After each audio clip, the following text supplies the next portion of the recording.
Is it possible that one of the most common sources of guilt for Christians isn't actually forbidden in the Bible at all? For millions of people, this is a deeply personal and confusing conflict.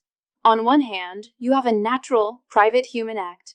On the other, you have a lifetime of hearing from pastors, priests, and church culture that masturbation is a shameful sin, something to be resisted and repented for.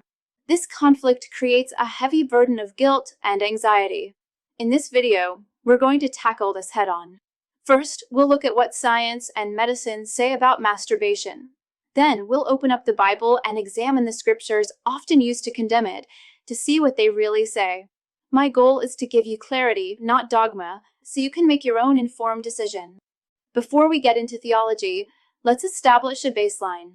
From a purely biological and psychological standpoint, is masturbation healthy? The answer from the scientific and medical community is an overwhelming yes. For decades, research has shown that it's a normal and healthy aspect of human sexuality with tangible benefits. For men, this is particularly significant. Multiple studies, including a long-term one from Harvard, have found a strong correlation between a higher frequency of ejaculation and a lower risk of developing prostate cancer.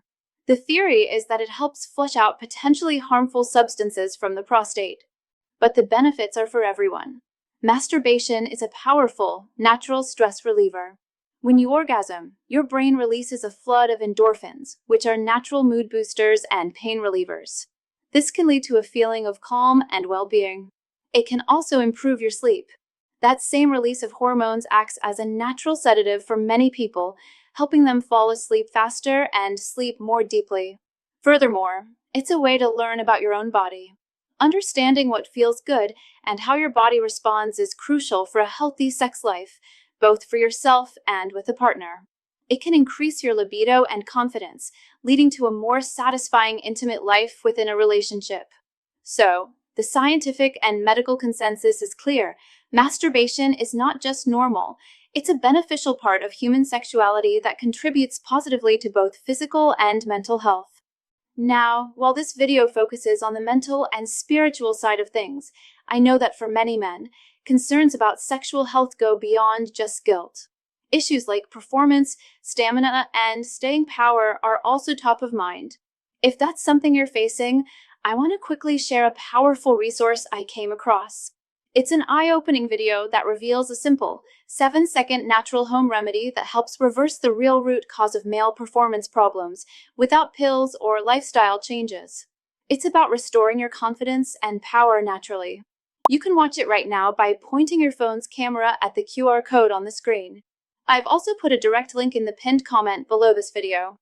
Okay, now that we've covered the physical side, let's address the elephant in the room for so many people, the psychological weight of guilt. If it's so healthy, why does it cause so much guilt, anxiety, and shame for so many people? This is where the conversation shifts from the physical to the psychological. The taboo surrounding masturbation, especially in religious circles, creates a powerful internal conflict.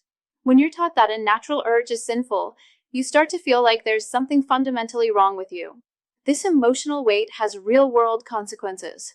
It can lead to chronic anxiety, feelings of worthlessness, and even depression. It can damage a person's self-esteem and create a deep sense of shame that spills over into other areas of their life. For some, it can even lead to sexual dysfunction later in life because they've learned to associate their own sexuality with negativity and fear. This emotional turmoil is the real problem we need to address. And it brings us to the core question: where does this idea of sin actually come from? If science says it's healthy, does the Bible say it's not? Let's turn to the scriptures. Many people believe the Bible clearly forbids masturbation. But when we look for a specific verse that says, "Thou shalt not masturbate," we find that it doesn't exist. It's simply not there.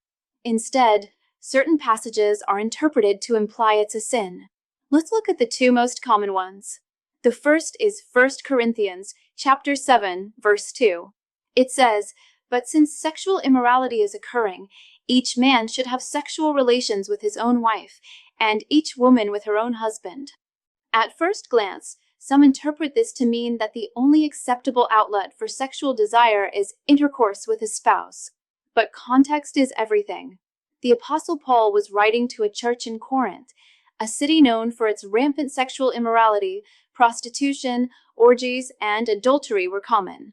His instruction here is a direct response to that environment. He is promoting marriage as the proper and holy context for sexual expression with other people. The verse is an endorsement of marriage to avoid sexual immorality with others. It's not a condemnation of a private, personal act.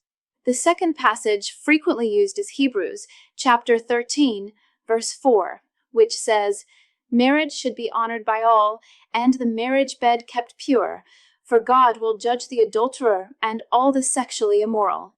Again, let's look at the specific words being used. The verse speaks of honoring marriage, keeping the marriage bed pure, and condemns the adulterer and the sexually immoral. The focus is clearly on fidelity and the sanctity of the marriage covenant. Adultery is an act that directly violates that covenant by involving a third person.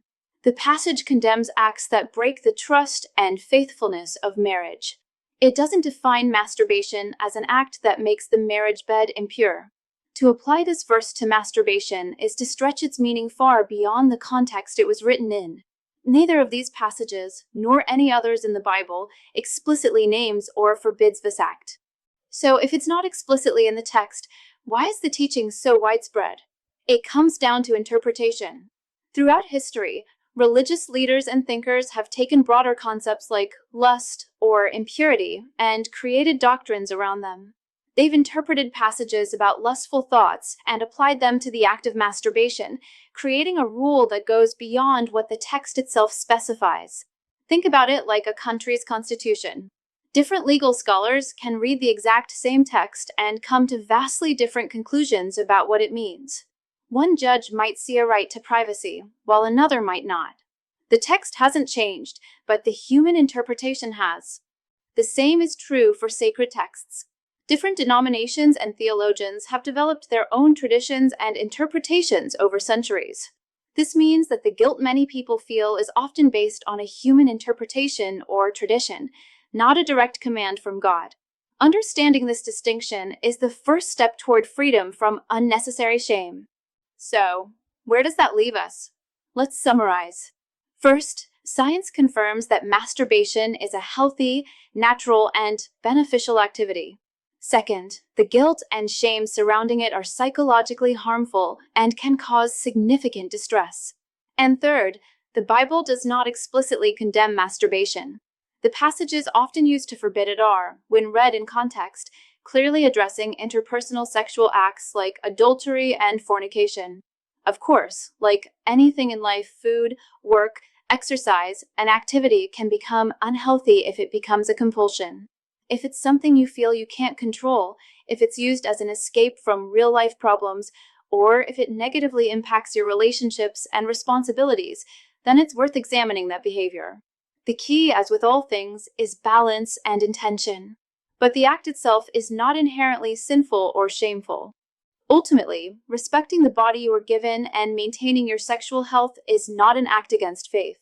It's possible to let go of the guilt that comes from human tradition and embrace a healthier, more balanced understanding of yourself.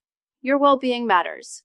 If this video brought you some clarity, consider liking it and sharing it with someone who might need to hear this message. And leave a comment below sharing your thoughts on this complex topic. Thanks for watching.